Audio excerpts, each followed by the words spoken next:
guys, you're back in the kitchen with Chef ChefCarlaAndrea, and today I'll be showing you my spin on rice pilaf. Let me give you a rundown of my ingredients. I have long grain parboiled rice, 3 tablespoons of butter. I have 3 sweet peppers, red, yellow, and orange. I have garlic, salt and pepper, some extra salt. I have a sweet onion, and I have some simmered chicken stock. Now, the first thing you want to do is make sure you have all your ingredients together. You don't want to be scrambling because when you're making the rice pilaf, it's time sensitive. You got to have all your ducks in a row. So I'm going to medium dice or fine dice my peppers. My onions. I already did that to my peppers earlier. So that way I can spend a little more time explaining to you guys how to assemble your rice pilaf. I'm just going to do about a small dice, medium dice, whatever you guys are comfortable doing on my onion. And I want to make sure that everything is uniform and is similar because I want things to cook at the same speed. I don't want anything to burn or to get over browned. I want my rice pilaf to look pretty, to be bright in color, to have a nice balanced taste. And the reason why I have an extra thing of salt, because with rice pilaf, you want to make sure that your rice pilaf is salted well while you're cooking it, because you don't want to cook it when you don't want to salt it when it's done cooking, because your rice starts getting gummy the more you move it and stir it around. So now I have all my onions chopped up. So I have the onions chopped up. I have 2 cups of parboiled rice. I have 3 tablespoons of butter. I have my 3 sweet peppers, the garlic, and the salt and pepper. So now I'm going to show you guys how to cook it. Now I'm going to show you guys how to assemble your rice pilaf. I have my butter in the pan. It's already starting to melt. I'm going to move it around a little bit, get my butter evenly distributed in my pan. I'm going to add in my whole chopped sweet onion that I did a small dice on. Like I said, you can do whatever dice you're comfortable with, but just not large. You still want it to be about bite size, so when you go to eat it, you don't have a huge onion that you're trying to chew. I'm going to add in my 3 mini peppers. I have a red one, a yellow one, and an orange one. I'm going to let that cook for a little bit. I don't want it to brown. I'm not sauteing it. I just want it to get soft and translucent. I want it to start releasing the flavors, some of the oils. Get that in the pan so when I add in my rice, the rice will pick up all that and it'll show in your rice pilaf. Now I'm going to add in some of my garlic, not all of it. I'm going to use the other portion for my sauce that I'm going to be showing you guys how to make. Oh man, I wish you could smell this. I just smell the onions, the peppers, now the garlic. It smells excellent in here. So this is almost about translucent. You want to make sure that it's about a medium heat. You don't want to do it too high because, like I said, you have butter in here and butter will burn at a higher temperature. So you just want to keep it at a medium. Want to move around your vegetables. Just let them get translucent, not take away some of that color, because you have to keep cooking it when you add in your parboiled long grain rice. This is 2 cups of rice that I've added to my onions and peppers and garlic and butter. Now I'm going to cook the rice just until it starts to brown and I get that nutty aroma from the rice. But you have to watch your rice because rice will burn quickly. I've done it 1,000 times, not paying attention, moving too fast, doing too much. That's why I like to start my rice pilaf first, because I don't want to have to worry about it. I don't want to be somewhere stressing out about my rice pilaf if I'm burning it, starting all over. Because you work hard to build your flavors, to chop your ingredients, and then to have to do it again, it's kind of devastating. It sends you back on an emotional roller coaster. So we're just going to let this brown until I start smelling like a nice nutty aroma amongst the onions, the peppers, and the garlic. Like I said, medium heat. You don't want it high. You want to keep moving it. You don't want your rice to really sit around and pick up color because it's not good. So while that's cooking, I'm going to start adding in some salt and pepper just to start building in my components of flavor. You always got to have some nice salt contrast. I'm going to add a little extra salt because like potatoes, it needs a lot of salt. It's a starch, so it can use a little extra salt in the dish to give it some flavor, because like I said, you don't want to add salt in later because it just gets all gunky and messy, and then you kind of got like sticky rice instead of rice pilaf. And rice pilaf, the rice is, you know, it's separated. It's its own individual rice grains. So now I can hear my rice starting to cook. It's getting brown on me. I can hear it in the pan. Listen to your pan while you're cooking. Your pan's a good indication of what's going on. If it's moving too fast, you know it's too high. If you don't hear anything at all, you know it's too low. If it's nice, consistent, and mellow, you know you're doing the right thing. So we're just going to let this cook for just a little bit longer. Like I said, just keep it moving, keep it going. So now over here I have my simmered chicken stock. Now for every cup of rice, you're going to use 2 cups of liquid. But what I found in my recipes, I like to scale back just a little bit on the liquid. So I have 3 cups and 3/4 of simmered chicken stock. Now you want to use a warm one, not a hot one or a cold one, because you want it to stay at the same temperature. Rice is very sensitive. If you add in something cold, it gives the rice time to tighten back up and not to accept the liquid. So then you might have undercooked rice or gummy rice. If it's too hot, then the rice cooks too fast, but the center's not done. So you just want to have a nice simmered liquid, so that way when you add it in, it's all a consistent temperature. Now the rice pilaf is going to take about 15 to 25 minutes to cook. So I'm going to go ahead and pour this in. I'm going to stir it around, make sure I get everything off of it. Now you're going to hear a little rolling boil. It's okay not to be alarmed. That's good because you want it to come to a boil together. So now that it's come to a boil, I'm going to let it boil for just a few seconds. Now when you're cooking rice, you want to make sure that you do not disturb it. Don't go peeking, don't go lifting the lid, trying to see if it's done, because another big factor when you're making any type of rice, pilaf, steamed rice, you need the steam. You need the steam to stay inside to cook the rice grains from the inside out. So now I'm going to put the lid on it because I have a nice boil. I'm going to turn it down to low, and I'm just going to let it do its thing. I'm not going to worry about it. I'm not going to stress out about it, because I know in about 15-20 minutes I'm going to have perfect rice. And when your rice is about at the 15-16 minute point, just turn off the heat, let it stay for 5 minutes undisturbed, so that way all the steam can release and do its thing naturally, and you will have perfect fluffy rice pilaf. And I'll see you guys in a few minutes with the kebabs. Now it's time to start making our steak kebabs, but the first thing I want to do is make my raspberry jalapeno sauce. I want to allow the sauce to have some time to let all the flavors come together, let it simmer for a while. So let me give you a rundown of my ingredients. I have fresh raspberries, I have garlic, I have Worcestershire sauce with some liquid smoke mixed in. I have salt and pepper, lemon and lime juice, I have pickled jalapenos, and I have steak sauce, and I have a fresh jalapeno. The first thing I want to do is get my stove on. I'm going to turn that about on a low, just so I can get the pan going, so that way when I put the sauce in, it starts cooking right away. Like I said, I always take off the seeds and the jalapenos and the stems, because I don't want it to be hot or spicy, should I say. I just want to get the flavor of the jalapeno. So I'm going to take it out because I have a lot of jalapeno going on in the dish, to where I don't need all that spice, because the pickled jalapenos, I left the seeds in, I left the stem on. So there's a lot of spice that's going to be coming from the dish. When you're doing this dish, when you're working with jalapenos, you want to make sure that you do not touch your face, touch your eyes, because it will burn. If you have like a cut or something on your hand, it'll burn too. So if you have gloves, it'll be nice to use gloves. If not, just remember to wash your hands a few times to get all the heat off. We're going to do a small dice of the jalapenos, because you don't want to do like a big dice on the jalapenos, because no one wants a big bite of jalapeno on their mouth. We all love jalapenos, but no one wants a jalapeno just to bite you in the mouth.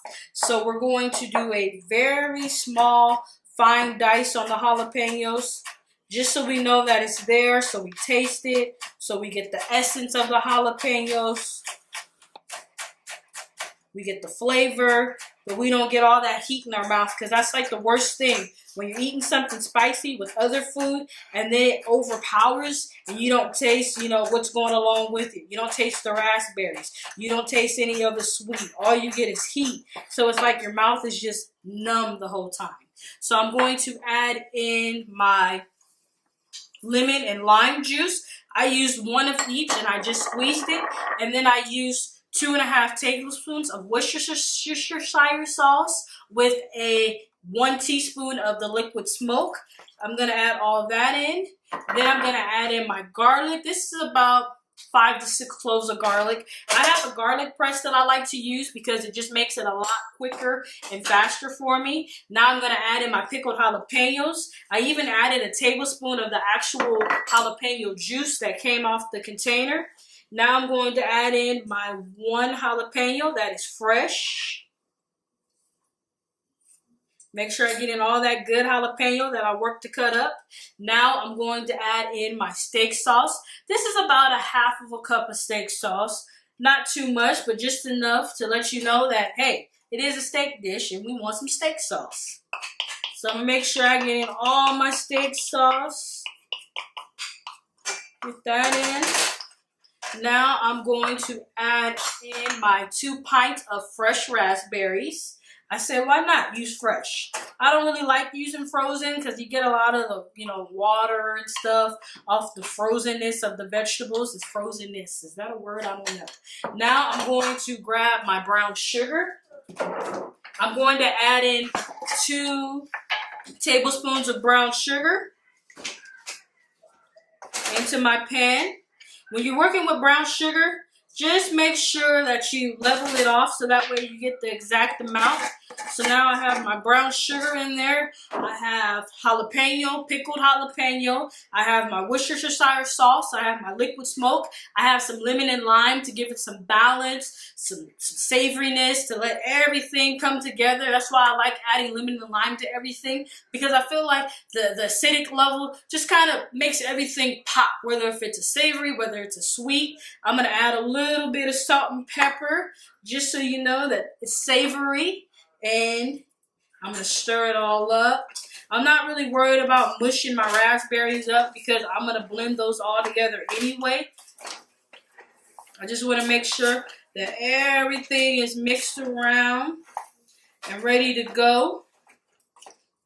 And give this some time to cook. And when it's finished, I'm going to blend it up. So I'm going to lid it. I'm going to turn it up to medium. And I'm just going to let my raspberry jalapeno sauce cook undisturbed. I'm going to watch it though. Make sure nothing's burning. I'm going to leave the lid on. And I'll see you guys back in a few minutes when it's time to assemble our steak kebabs. While the sauce is still simmering, I'm going to show you guys how to assemble your kebabs and how to cook them. The first thing you want to do is make sure you wash your vegetables. I have a red bell pepper, green bell pepper, and I have a yellow bell pepper. I'm going to cut the bell pepper. And I want to make sure that I leave the seeds, the stems, all on the bell pepper. So now all I have is just the flesh. So I'm going to do the same thing to the other bell pepper. Just makes it a little easier, makes it faster. Cleanup is a cinch when it's like this versus cutting it all and, you know, slicing half into it. It just makes it real quick and easy. We're going to use some bell peppers. We're going to use some red onions to do our bell peppers. Just basic red onions. So with the bell peppers, we are going to cut each part in half. And this is about the size you want for your bell peppers. Easy. Nothing difficult to do. Just cut them in half. So that way we get a nice bite. Remember, when you're cutting stuff, you just want to do it to where it fits in your mouth in one bite. That's all you got to remember. It's not about a small dice, a medium, large dice. Just look at it and say, hey, could this fit in my mouth in one bite? If it does, then you're good to go, and you can go with it. All you want is just one bite, because when you eat a kebab, you know, it's a little messy, a little intimidating, so you don't want to overwhelm people with these big pieces of vegetables, big pieces of meat, and then they're like, oh my gosh, I don't know what to do. So with the larger bell peppers, like this one, you can actually get 3 cuts out of it. Just half it and 3. So now we're on to the onions. We're going to half it, and then I'm going to quarter it, and that's it. Half it and quarter it. I have my kebab sticks that have been sitting in water for about an hour. You want to let them sit in water so that way the sticks don't burn when you go to put them on the grill, because sometimes the sticks will start to burn and brown, and then you're like scrambling and you're rushing. So just make sure you soak them in some water. Just let them air dry. You're good to go because it soaks up everything. Now I have my steak. I used some tri-tip. I used about 2 pounds of tri-tip. I cut it, I cubed it, and I just wanted to just season it with some basic seasoning. You can use your own salt and pepper. You can make a rub, garlic, onion powder. You can do paprika. You can do whatever works for you. So I have this going on. Let me check on my sauce. My sauce is looking good. I'm going to turn it down a little bit. So when I do my kebabs, I want to put some meat on first. Then I want to grab some onion. Grab a little, bell pepper. Do a little of each. Put some onion on there. Get some more meat. Do some more bell pepper. You can mix up the colors, mix up the onions, but you just want to make sure you get like a nice little formula going on. Some vegetables, then meat, and I like to intermingle them because the vegetables flavor the meat flavors the vegetables, and you know, you got a nice tasting kebab going on. So I'm going to do this, and I'll see you guys in a few minutes. How you guys doing? Now we're back. We got all the kebabs assembled. Now it's time to get these babies on the grill and get them cooking because I'm ready to eat. The first thing you want to do is make sure that you have a nice hot grill pan, and wait to see if your grill pan is hot. Just come over, grab some water on your hands, throw it on there. If it dances, you know you're good to go. So now I'm going to grab some oil. And I want to make sure that I use oil, no butter. I don't really like using any of the sprays because they tend to kind of burn quickly, and I don't want it to burn too quickly. So I'm going to just use some extra virgin olive oil. I'm going to put this on the pan. Now you're going to see some smoke. It's okay. It's okay. Then you're going to take your tongs, grab your kebab, and you're going to put them on there. You're going to let them cook. I do it about a medium heat, so that way they can cook nicely, sear, lock in all the flavor. This is going to take about 7 to 8 minutes to cook. If you're using metal skewers, remember that it conducts heat, so it'll probably take about 5 to 6 minutes. But we're going to need about 8 minutes for these bad boys. You don't want your meat too well done. You want it nice on the medium side. You want your vegetables to have a little cook on them, but not too much. So I'll see you guys in a few minutes when my kebabs are ready.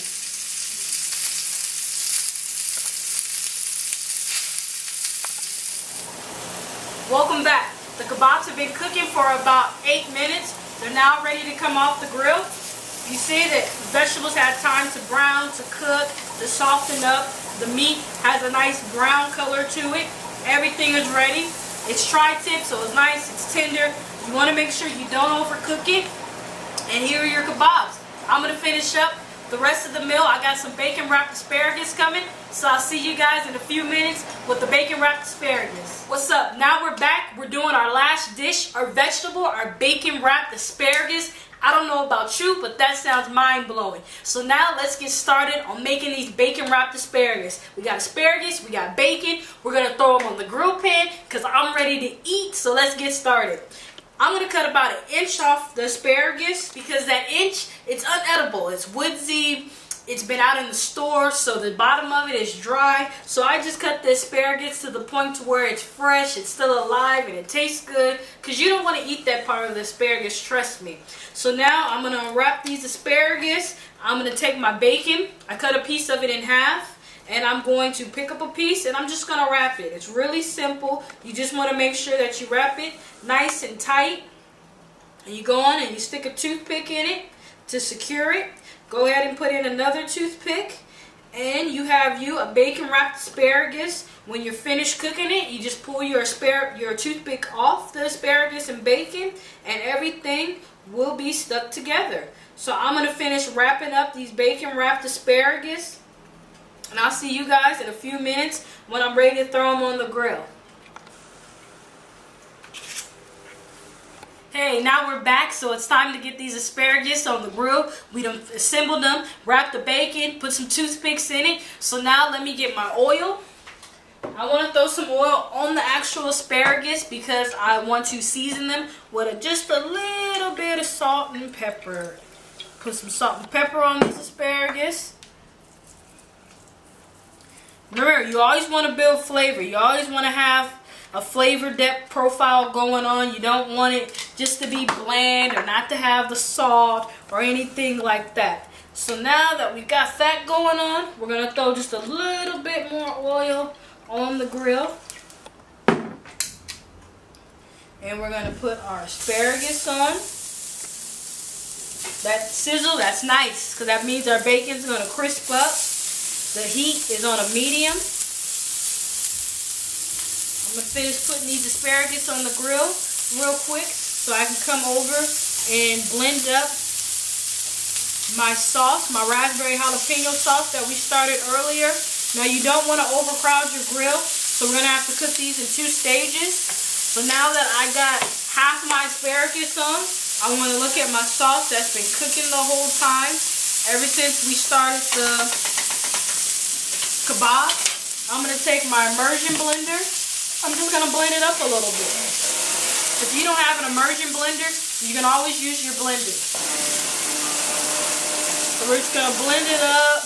Woo! We're going to get it to stay attached first. So we're going to blend it up. Doesn't want to lock in. Alright, we got it. So it's blending. Now remember, raspberries have some seeds in them, but it's okay. It's a raspberry. I didn't want to strain them out because what raspberry doesn't have seeds? So it's a natural trait to the dish. I wanted to keep it in because I figured it'll be fun, a nice little crunch, some pop in your mouth while you're eating your meat. Alright, now we've got it blended up nicely. Take this out. What the sauce looks like. It's thickened up. It's ready to go on that kebabs that we made earlier. So I'm going to put it off to the side. Keep it on low so it can simmer and continue to stay warm. I'm going to let these cook, and I'll see you guys back when they're finished. We're back. The asparagus are finished. The bacon is nice and crispy. I have my kebabs that are finished, the rice pilaf. Now I just need to do the last thing and put this nice, beautiful looking sauce that's nice and warm all over the kebabs. I'm going to go ahead and slather the sauce with kebabs. It's good, it's sweet, it's spicy, it's tangy. It's going to go great with the meat, with the vegetables. You can even dip your asparagus in it. So now I'm about to enjoy some of this wonderful meal that I've made. The rice is nice and separated. It's fluffy. The kebab. Oh, I can't wait. Asparagus. I don't know what to eat first. I'm going to try the rice. The rice is good. It's got flavor. It's nice. It's not sticky. It's not mushy. I can taste the garlic, the onions, the salt, the pepper. The tri-tip is nice and tender. Man, the sauce. It's great. It works out good with the, oh man, with the beef.